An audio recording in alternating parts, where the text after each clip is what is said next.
ఇలాంటి సంకేతాలు కనిపిస్తున్నాయంటే మీ చుట్టుపక్కల ఆత్మ తిరుగుతుందని అర్థం. గరుడ పురాణం ప్రకారం చనిపోయిన వ్యక్తి కర్మానుసారం స్వర్గానికి నరకానికి పోతారని భావిస్తారు. అయితే కోరికలు తీరకపోతే మాత్రం తమ వాళ్ళ చుట్టూ తిరుగుతూ ఉంటారట.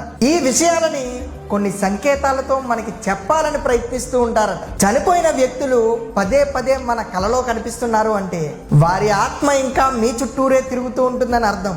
అకస్మాత్తుగా మీ చుట్టూరు ఎవరైనా ఉన్నారని మీకు అనిపిస్తే, అకస్మాత్తుగా చల్లని గాలి వీచినట్టు మీకు అనిపిస్తే ఇదంతా ఆత్మ ఉనికికి సంకేతం కావచ్చు. కలలో మీ చుట్టూ రంగురంగుల సీతాకోక చిలుకలను చూసినట్లయితే ఖచ్చితంగా ఆత్మ తిరుగుతూ ఉందని అర్థం. చనిపోయిన వ్యక్తుల గొంతులను వినడం, మీ ప్రియమైన వ్యక్తికి సంబంధించిన సువాసనలు రావడం, జంతువుల ప్రవర్తన అకస్మాత్తుగా మారితే ఆత్మ మీతో కనెక్ట్ అవ్వడానికి ప్రయత్నిస్తున్నట్లుగా సంకేతాలు. ఈ విషయం తెలియని వారందరికీ ఈ వీడియోని షేర్ చేయండి. జై సనాతన ధర్మ, జై శ్రీరామ్.